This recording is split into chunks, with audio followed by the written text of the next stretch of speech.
So now we're going to talk about the expectations part, and the money, and because there's a big perception out there that, especially in my industry, from students, that in law, you stand a chance to make a lot of money, right? There are just a lot of people who just want to study law because they believe that you're going to make a shitload of money. To a certain extent, that perception is true, but to a large extent, it's not, because there are a lot of lawyers out there who are struggling. It's like any other profession, where you've got people that are doing very well, and you've got people that are in the middle, and you've got people that are actually struggling. Okay, one thing that I really want to ask there, Yeah. sorry to interrupt you, Yeah. is the fact that your industry does have money. Like any other career, you get Yeah. the best of people. Okay. They are average and they are not so great. Yeah. Oksalayo, if you are good, if you are part of the great, you will make money. That is a guarantee.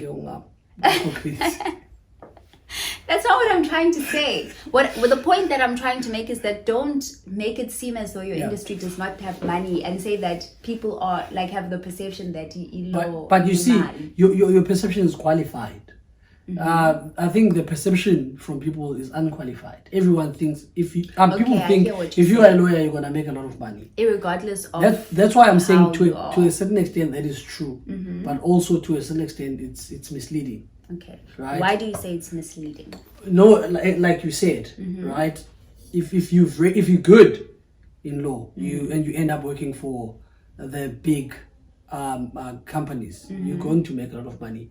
But that's just like the top, I think 10-20% of the students. Like if you're sitting in a lecture hall, there's 5 or 10 out of everyone who's going to get the opportunity in your class to work for the top 5 law firms, because there are a lot of law faculties in the country. There are only top 5 law firms, and every year they take about 10, 15, 20, 30 people.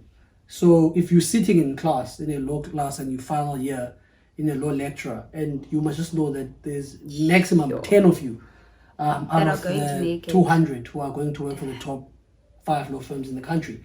So that is what I'm trying to get across, right? And if you happen not to get in the top 5, maybe you get into the top 10 law firms in the country, and then you've got your small guys, your small law firms here and there, and then you don't make a lot of money.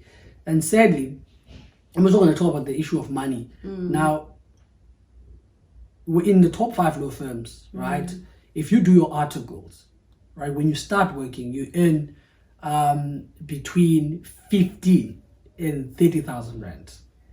That's how much you earn. Your first salary as a CA straight out of varsity, 15. Your top 5 is 20 to 30, but your top 10 law firms, you're looking at 15 to 30k. That's your salary when you start as a CA, right? But you get your first year of working. Yes. So you can earn depending on which firm you work for. Now in the top 5, or in the top 5, and in the top 10, it's about 15 to 20 something, right? And then you've got your small guys. Now, if you didn't, position yourself well at varsity, then you end up working for a small law firm somewhere. Okay, so which comes to my next question. And then you earn maybe 5k a month as a CA. So the difference is huge. So yeah. So my question is, does it take someone to get good grades to become part of the top law firms, like to be accepted? Or does it take I don't know, because in some industries it's really like how you present yourself, how you did in the interview, how you did in your assessments. Do they look at your transcript and measure that against whether you can be the right fit for the firm? Yeah, absolutely. I think law firms want lawyers, not academics. That's the first thing. Okay. Right? You can't just be like a bookworm, like all you know is how to read and you're not a practical person. Because it takes a lot of personality in law. Like you won't survive if you just book smart. Like you need to be street smart. It's a rough industry. It's a very competitive industry. So your portfolio or your CV must be indicative of the fact that you can survive in an environment like this. There's a lot of pressure, there's a lot of expectation. Your ego is going to get bruised. Are you able to get back up? When that happens. So what law firms do, they try to find a balance. So you need to have an average of 65% up. If you have anything less than 65%, I don't know any top law firms that is going to look at, is even going below, to look. You meant anything below. Yeah. They're not even going to, like most law firms don't even, like 70. So marks are a huge factor. Marks Not will a get huge, you to the but door. Okay. That's what marks will do. They won't get you to the seat or to the office, but they will get you to the door. So I can't emphasize that enough. Like you need to have good grades. Anything else, I mean, you can work out, but good grades will get you to the door. You can be the best person, the best personality, the best character, but if you've got 60%, you won't even get to the door. They won't even look at you. So to get them to look at you, to get them to know you, you need to get the license, and the license is the marks. All right, and a lot of people take that for granted. Like you need good grades. You don't have to be the best in your class, but you must be amongst the best if you want to work for the best. So that's just how it works in our industry. Makes sense. Yeah. Okay. And then obviously the 2-year process, right? Once you're doing your articles for the particular firm, it's a 2-year interview. So at the end of the 2 years, they decide whether they want to keep you or not. Okay. So it just doesn't stop. That 2 years is a rough 2 years. You've got exams, you've got, and you've got work, and the hours are crazy. So it's a test. That's where they distinguish between an academic and a lawyer. Okay. That 2 years does that. Wow. Okay, cool. Yeah. So in my industry, it's very different, like to yours. And like my expectations from when I studied are completely different to when I actually started working. Yeah. First of all, we paid so much money to study at the AAA, guys. Like we are looking at about 60K a year. And then the second thing is that when you start working, right? Our internship is not 2 years. It is 3 months. And then after 3 months, the company evaluates whether they want to keep you. And the first position that you get into is to become an account executive. Yeah. Do not mind the fancy title because the salary is so not worth it. Your titles are huge. As an intern, executive. Guys, you get 5,000 rand. Your salary. You paid how much for your school fees? For Babalwa, entry 5,000 rand per month. Mind you, when I tell my father, you don't even make that a year, eh? That in Jizawkwenza, you don't. Your school fees, you don't. Like that on Jizawkwenza, pay 5,000. Got a be badal 60,000 rand for your school fees. Google wake, uti. Guys, like it does not make sense. Like, how do you give someone 5,000 rand? Like, uzayithini uyapangela every day. What was your expectation in terms of? No, for me, like your guys, they sell you the dreams. That like they say you'll be an account executive, you'll be working, managing different clients, going to meetings. What? Mama, like go apply, guys. One of the requirements is that you need to have your own car. Hi man, give 5K. Uzawuhlalaphi i-installment ibhalile ngantoni like no, honestly, like you need to have, if you are in client service, because I chose the client service route, you need to have a car. Like yeah, I got a career. It's for abanimali already. It is, guys. I feel like there's so much financial exclusion in advertising, and it's one of the things that we do not speak about. And another thing is that when you get into that space, you find that they call it a creative space, but you are so limited in the walls. And the frustrating thing about that is that you find that most of these things you are selling or advertising for are brands consumed by the masses, market, which are Black people. And it's quite frustrating when you're sitting in a rural and you're presenting an idea. You know your people, you know how they think, you know what will be appealing to them, and it gets rejected. Like, honestly speaking, I feel like Black people need to do something about this, not only at Joburg, because I know things have changed in Johannesburg, but also in Cape Town, because Cape Town is the industry leading in advertising by abantu abamhlophe. Yeah, I think everything in Cape Town, Soke Industries is just led by. So draining. Yeah, but so when I entered, obviously I did my internship at this advertising agency. Great. I worked on a retail account. And then after my 3 months internship, they said they want to keep me. And after the internship, my salary would be 8,000 Rand. yes. Climbing the corporate ladder. Guys, seriously, ayo joke. It's Madlaliza, you. Chini. So for me, I got the wake up call when I met Zola, and we would talk about careers and different industries. And when I got enlightened, I'm like, what the fuck? There are people that are earning decent money, and obviously no cooler. And when you get exposed to people that are in other industries, you get a wake up call of man, this is not what it. I'm supposed to be. It is not it, Shem. Yeah. So yeah. But is that industry standards, or was it just you were unfortunate based on where you worked? I think that it is a factor of both. The fact that it is an industry standard fine shop, advertising does not pay. In Cape Town, you need to be able to have the balls to negotiate your salary and say, actually, no.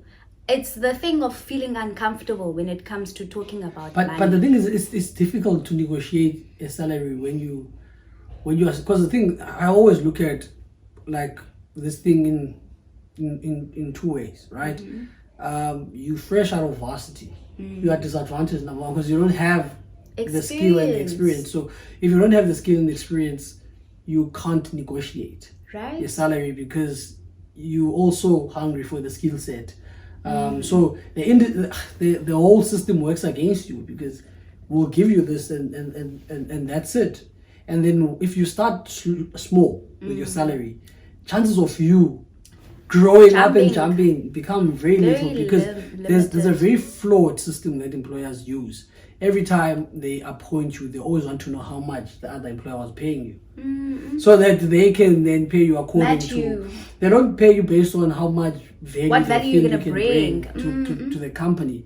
So if you start at a 5K, the chances of you earning 25K in 5 years, because that's a 5,000 Rand jump every year, is very, very little. And also, that's also one of the most painful things in our careers. We get trapped by how much we earn. And you find that people who don't know what they're doing, but because they started earning a salary at a high. Bar. So when they go to the next employer wants to know how much you earn. And then when they produce, and then they match that. Yeah. So it's quite a but do you know what? I feel as though I really could have negotiated for more, and be realistic about it and say, listen, okay, fine, you want to give me 5,000 Rand. Yeah. My parents don't stay here. Where do you want me to stay? Yeah. Who's gonna pay for my rent? Yeah. Secondly, you want me to be going to client meetings, all the way to Paro. I was traveling from town to Paro. But I can tell you now, they were gonna exclude you and get someone else. I can promise you that.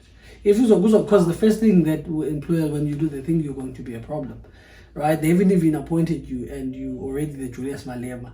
No, I don't even think it's about being Julius Malema. Obviously, I would say it in a nice way, and not the. Yeah. Employers just they don't like to be challenged like that. Also, empower yourself, as a person. Have more to offer, so that when you say, actually, this is bullshit, you know that they're not going to be able to replace you with a person that is able to bring to the table what you have. Don't just be finicky if you know that you're not going to bring things to the table. I think once you get in, even if you something just upskill yourself. Yeah. Because that's the best thing that you can ever do for yourself in whatever environment that you work in. Just make sure that you take as much as possible from the opportunities that are presented to you, so that if you go to your next job, you actually become an asset, or you actually become an asset where you work, and when you want to leave, then you can be able to negotiate, because they see now that they're actually losing someone of value.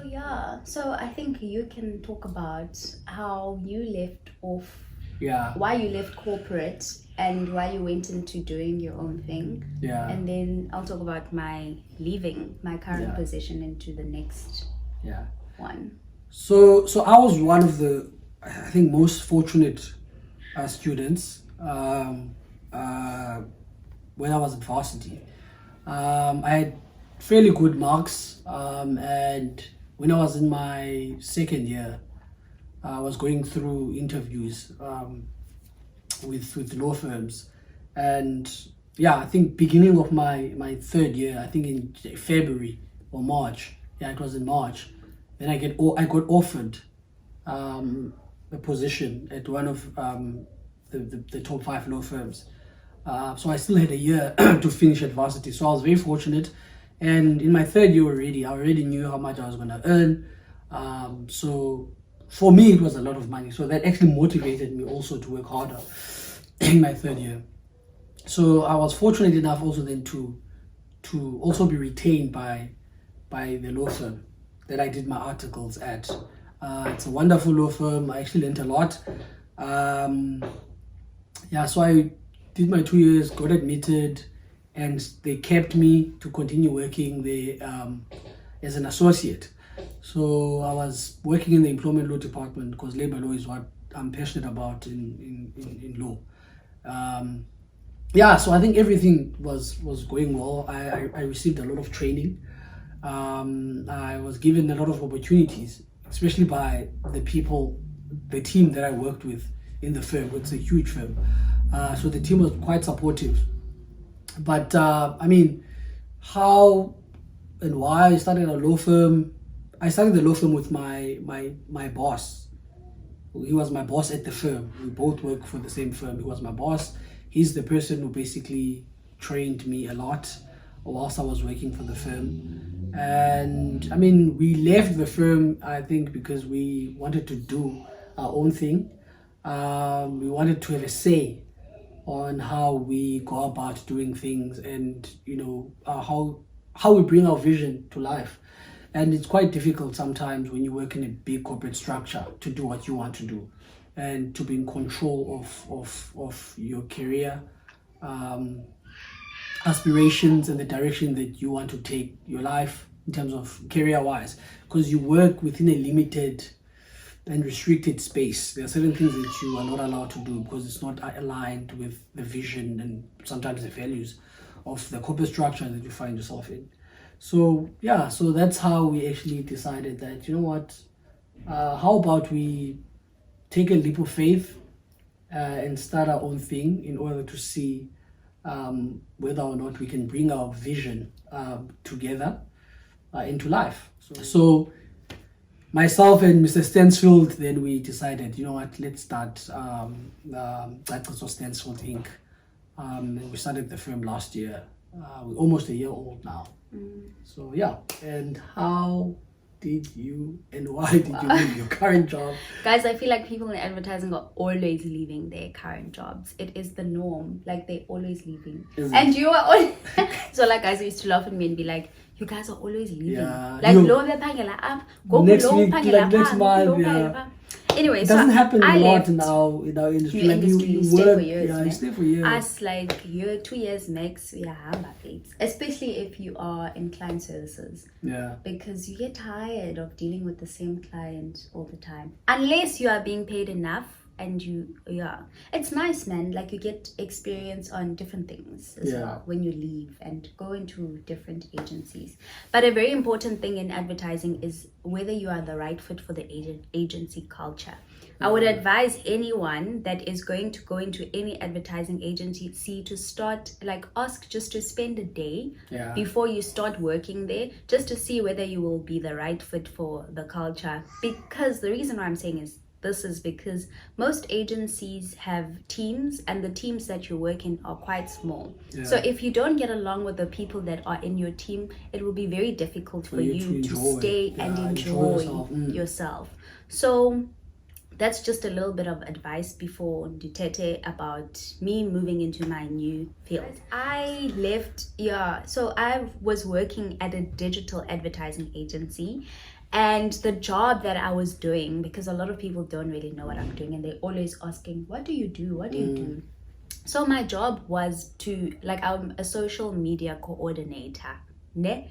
The title of a social media coordinator is to basically oversee social media, to basically brainstorm and strategize social media content, to say, okay, cool, July is coming up, it's winter season, let's take our social media to this route. We're working with this client, this and this and that, to come up with strategies and ideas on how to run the show on social media. That's what I thought I was signing up in for. But I do that, the social media thread. I'm expected in my title to do social media strategy and to also manage the social media pages, which is to every day post the content, to engage, reply to messages and comms and all of that. Ne? Now, let me just say this to you guys. When you are doing social media for your personal scale, so passionate. But in any case, the reason why I left my current job, I just want to let it out there, is because I do social media on a personal scale for my personal self and myself as a brand. And on a day-to-day basis, I get more than 50 messages. Like, just in my inbox already, I've got about 99 messages and more that I have not replied to. So it gets emotionally draining if you're going to be managing 16 or 20 other more pages, because you have to reply, always asking questions. People are always commenting, people are always liking, they're always engaging. Social media does not switch off. That's one thing that you need to understand. People are there. It's always on. Like, akuvalwa ngo-5 kuthiwe kuyagoduka ngoku. It's always on. So for me, it was just emotionally draining for me to have my phone buzz all the time. Like, I cannot. That's the first thing. So I was just like, for my mental health, it's really not good for me, because I'm starting to hate being on social media. And I just had to really dig deep inside my heart and say, is this really something that you want to do? Because I'll find myself really being unhappy and losing my mind. I was losing it. Guys, I was honestly like, I was losing my mind really. So I made the decision that I need to leave. And while I was making that decision, by God's grace, I got a message from a recruitment company that said, hey, there's an opening at this place and we think that you would be the perfect fit for this position. Went through my interviews and really got along with the person that interviewed me. And the nice thing about it is that she was looking for someone that she was going to teach and mentor, which is so great. It's something that I've really been longing for in my industry that I haven't found. So I'm honestly so grateful to God that I'm moving to this new position. I think that's so important. Like, I think that's why I've been so fortunate in my career so far the past 6 years. That's true. It's because I didn't find a boss. I never had a boss. I always had a mentor. And I think that makes so much difference, because I had a mentor who's now my business partner. If he was my boss, he would have never even thought of being in partnership with me. You see, and I think that's key, man. If you're working for a boss, someone who doesn't have time for you personally as a person, then it's not the right place for you. Evaluate, because you need someone who's really, not to be babied, but someone who's going to care about your career. Your career growth. Because I mean, see the bigger picture of you somewhere in life. When you go to school, it's so that you can have a career, a profession, not a job. Like you can have, like you be in a profession, have a career, and you need mentorship, guidance. Not just do your job and go home. That's not what we go to school for and pay so much money for. That's true. So it's quite important. That's why people are not happy in their workspace, because it's not because of the work. The work is not the issue. The issue is usually anyone the person can do the work, really, that you work for. And just bosses out there must just try, really, if you listening to this, just be a mentor to someone who works for you. Don't be a boss. And if you can't be a mentor to that person, don't waste their time by hiring them. That's personally my thing. Like, if you're a boss and you see this person is not going to be the right fit for your company, do not hire that person, because that person will be a problem to you and the organization. So really, honestly speaking, don't look for a quick fix just because you want to fill the position, but hire a person that is going to be beneficial for the company, and for you're going to be beneficial in their life. What advice would you give to a student right now who is contemplating walking the same path that you've walked? I would say the advice that I would give to a student that is in the same shoes as me is that think about the bigger picture of where you want to take your career. Have a career map. Don't just look for a job just for a job. Job. Like we grow up like that. Like, that's why we accept any treatment, especially black people, in the work environment, because it's job. Know your worth. Know what you stand for. Know where you want to take your career, and know not to settle for crap. That's what I would say. Have a map, a career map for you. See the vision, that's what's gonna keep you going, because don't just look for money and a job. Look for a place that will grant you a wealth of experience, so that you are a quality individual, instead of a person that just gets money and moves from job to job. My advice would be get good marks in my industry. It's very important, I won't lie. If you want to position yourself to be able to have some reasonable finances, make sure that you get the best marks that you possibly can. Don't compromise on that. And number two, be a well-rounded person, right? Try to empower yourself by doing leadership stuff at university, be involved in societies. In that way, you upskill yourself to be able to work with people, to be able to work under pressure. It's also good on your CV when someone looks at it. Don't just be an academic, right? Have a balanced portfolio. Position yourself well, right? And when you do get the opportunity to do your articles in these law firms, don't have an ego. Don't have an attitude. The 2 years that you spend there, it's not about money, it's not about your ego.